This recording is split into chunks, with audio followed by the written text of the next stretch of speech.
Om Swastiastu, Jero Gede. Nggih, swastiastu. Maaf sebelumnya ini Jero Gede. Kedatangan dia kemari, dia ingin bertanya sama Jero Gede. Nggih. Nah, yang jadi pertanyaan saya adalah banyak di masyarakat, khususnya di Bali, Jero Gede, Nggih.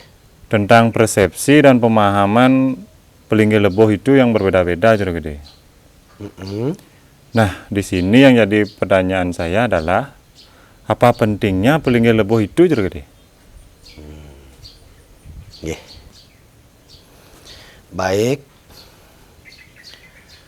Begini, sebelum Pak Jero menjelaskan apa yang menjadi satu pertanyaan dari anak ini semua yang datang, nggih. Mohon maaf dengan kebodohannya Pak Jero. Pak Jero akan mengungkapkan ataupun memberikan kejelasan kepada anak. Jadi begini, ini sesuai dengan sudut pandangan Pak Jero ataupun pemahaman Pak Jero. Nggih. Apakah begitu pentingnya Pelinggih Leboh di dalam agama Hindu? Kan begitu. Iya, Pak Jero. Nggih. Begini nak, kalau menurut Pak Jero sangat penting dan itu suatu keharusan dalam agama Hindu. Sebab kenapa? Nah, di sini ada tatanannya dan juga fungsi-fungsinya. Pelinggih Leboh itu juga termasuk di dalamnya, ya. Jadi begini, Pak Jero memberikan penjelasan secara ringkas aja, kita tertuju kepada pertanyaan Gus langsung ya. Iya. Tapi Pak Jero akan berikan penjelasan dulu dari awal sedikit untuk istilahnya agar adik itu juga punya bayangan, Ya. Jadi begini, sesuai dengan pengetahuan Pak Jero ataupun pemahaman Pak Jero. Ide Sang Hyang Widiwasa itu sendiri ketika kita ayeng di dalam rumah di pekarangan sudah keloktah disebut dengan Kemulan Taksu ataupun disebut dengan Dewa Yang Guru. Nggih, maraga hidup purusa pradana ring Kemulan Taksu. Nah, ketika Ida Sang Hyang Widiwasa sekarang menempati di segala penjuru arah. Nggih. Nah, di sini Pak Jero ringkas aja ketika beliau menempati 4 penjuru arah. Begitu nggih. Yaitu adalah timur, selatan, barat, dan utara. Nah, tertuju dengan pertanyaan adik, menanyakan Pelinggih Leboh, apakah pentingnya? Nah, di sini ketika beliau menepati 4 penjuru arah, menepati arah selatan. Nah, nggih. Hano ring catur sana dados Iratu Wayan Tebeng. Nggih. Dados Dewa Leboh. Hano ring Panco Dewato disebut dengan Betaro Brahmo, yang disebut dengan Sang Hyang Tungkas Jagat atau Sang Hyang Durgamayo. Nah, di sini begini. Kita memuja Tuhan dengan manifestasinya ketika beliau menepati di segala penjuru arah. Salah satunya dari pertanyaan adik tadi, ketika beliau menepati arah selatan yang menguasai margi 3 ataupun disebut dengan jalan tanah, jalan air, jalan angin yang sudah sering Pak Jero sebutkan itu. Beliaulah yang menguasai itu semua di seluruh planet, di seluruh dunia, karena beliau yang maha kuasa, Tuhan itu. Nah, lanjut. Di sini beliau sebagai Dewa Leboh ataupun disebut dengan Sang Hyang Tungkas Jagat, Hano ring Panco Dewato disebut Betaro Brahmo. Nah, begitu ya. Beliau juga yang menguasai sekancaning ataupun disebut semua daripada makhluk astral, arwah, jin, setan, dedemit ataupun buto, buti, buto kalau itu sendiri. Beliaulah yang menguasai. Karena semua yang disebut tadi itu menurut pemahaman Pak Jero semua ada di jalan.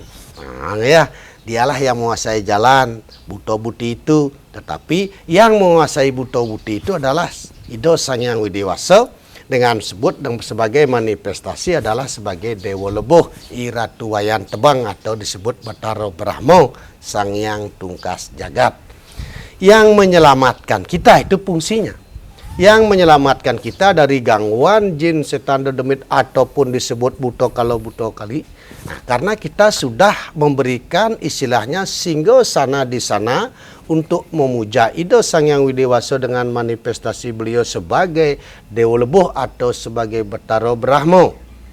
Ya otomatis kita terlindungi oleh gangguan-gangguan roh-roh jin-jin ataupun disebut dengan makhluk-makhluk astral ataupun buto buti. Dan di samping itu juga kita di sini pasti yang namanya pernah ke jalan ataupun bepergian kemana. Lah beliaulah yang melindungi kita di saat kita ada di jalan ataupun mau jalan kemana. Nah, itu ya. Itulah fungsi dan harusnya kita dan membuat artinya pelingih ring lebuh untuk memuja Tuhan ketika beliau menguasai margi 3. Itu dek. Oh begitu ya Pak Jero ya. Nah ini yang kedua saya mau tanya ini Pak Jero. Nggih. Biasanya saya banyak lihat ada yang pakai kera pelinggihnya, ada yang tugu capah dan sering dibilang indra blaka, dan ada juga yang apa namanya itu ada lubang di kanan kirinya itu di depan angkul-angkulnya itu Pak Jero. Benar. Nah yang mana sebenarnya yang benar ini Pak Jero? Iya, terima kasih sekali. Pertanyaan adik luar biasa. Pak Jero juga sering melihat hal itu. Nah di sini Pak Jero akan memberikan pemahaman sesuai dengan pemahaman Pak Jero sendiri ataupun pengetahuan Pak Jero. Dari sudut pandangan Pak Jero dan tidak mempertentangkan sudut pandangan yang lain ataupun orang lain. Ya. Ini begini. Kalau cari pengertiannya, Ido Sang Hyang Widiwasa ketika menepati arah selatan itu adalah disebut Dewa Lebuh atau disebut dengan Batara Brahmo. Berapa ada beliau? Nah kan begitu. Nah kita tidak melihat Tuhan itu dengan wujud seperti namanya itu, tapi kan hanya sifat-sifat Tuhan. Nah di sini sifat panas, api berapa ada itu kan hanya satu. Nah kalau menurut Pak Jero, pelingih yang benar adalah indra blaka ataupun disebut dengan tugu capah itu sendiri. Kenapa? Di sini ada makna-makna tertentu kalau sesuai dengan pemahaman Pak Jero. Kalau pelingih mekerab itu, maaf ya. Kalau pelingih mekerab itu, kalau Pak Jero maknai, itu adalah disebut dengan sudah sebagai wujud pelingih. Jenak. Karena kenapa? Contohnya, pelingih mekerab itu pindah ke duur ataupun sirah ke medaging orti ke pindah ke duur. Bangkiang neniko medaging pedagangan pindah ke pengawak. Dasar ini kau pindah ke cokor. Nah, itu kan sudah wujud ataupun disebut dengan jenak melingih dikau dan pengayangan. Nah, sedangkan di sini di pelingih lebuh itu adalah suatu pengayangan disebut dengan persimpangan buto buti roh apapun itu yang dikuasai oleh Ido Sang Hyang Widiwasa ketika beliau sebagai manifestasinya adalah Dewa Lebuh sebagai Dewa Lebuh. Nah, seharusnya di sana adalah sebagai persimpangan. Pakai pelingih tidak mekerab ataupun disebut dengan indra blaka ataupun disebut dengan tugu capah seperti yang adik bilang itu. Tuh. Berarti ada artinya nggak nih ke Jero Gede? Indra blaka itu ada artinya nggak? Oh, ya kalau menurut Pak Jero ada. Nah, yang mana arti daripada indra blaka itu sendiri terdiri dari dua kata dasar, indra dan blaka. Indra yang artinya nafsu, tiada lain yang punya nafsu adalah nafsu setan. Tidak ada nafsu Tuhan ataupun Ida Sang Hyang Widi dalam penyebutan agama Hindu. Maaf, niki nggih. Nah, blako terdiri dari lagi dua kata dasar, balo dan iko, yaitu adalah balo yang disebut dengan buto, iko yang disebut dengan kalo. Jadi nafsu, buto, kalo. Nah, dialah yang punya tempat di sana atau tempat persimpangannya di sana beserta arwah-arwah ataupun roh-roh makhluk astral yang dikuasai oleh Ida Sang Hyang Widiwasa sebagai Dewa Lebuh gitu. Itulah disebut Indra Blako adalah buto kalau. Oh, ternyata ada artinya Pak Jero ya. Nggih, wenten udotan. Nah, ini yang ketiga nih yang saya mau tanya ini Pak Jero. Nggih, terus. Idealnya pelinggih lebuh itu harus menghadap kemana ya Pak Jero? Begini nak. Kalau menurut Pak Jero, idealnya pelinggih lebuh itu ya mengikuti lebuhnya. Yang artinya begini, menghadap kemana aja bisa. Karena itu persimpangan. Nah, persimpangan. Pertama itu jalan, makanya pelinggihnya harus di luar pekarangan. Nah, itu ingat ya. Ya. Jangan nanti di dalam pekarangan apa dan namanya itu ngelingyang bertaruh lebuh, berarti rumahnya jadi jalan. Nah, nah niki ya. bediki. Apa alasannya? Ketika Pak Jero itu bilang bisa kok hadap kemana, tidak harus ngalih ulu lebah. Ini begini. Karena itu persimpangan. Nah, kembali lagi, yang beristana di sana siapa? Ida Batara Brahmo, Sang Hyang Tungkas Jagat, disebut Catur Muka Keloktah. Nah, kalau dibilang contohnya Ida Batara Brahmo kan mukanya menghadap keempat penjuru arah. Nah, Ya. hadap kemana aja bisa. Nah, itu makanya pelinggihnya mencapah karena di sana sugestikan ataupun dengan diartikan itu pelinggihnya catur muko kan panggihan pun di pertigaan Ya. perempatan Ya di perempatan ada. boleh hadap kemana aja boleh, itulah arti daripada semua itu. Oh, nggih Pak Jero. Nah yang terakhir ini Pak Jero saya mau tanya ini Nggih. kenapa upacaranya itu identik di hari Tumpak Wayang Pak Jero? Nggih. Ini juga sesuai dengan pengkajian Pak Jero ya. Iya Pak. Maaf dan tidak mempertentangkan yang lain. Ya.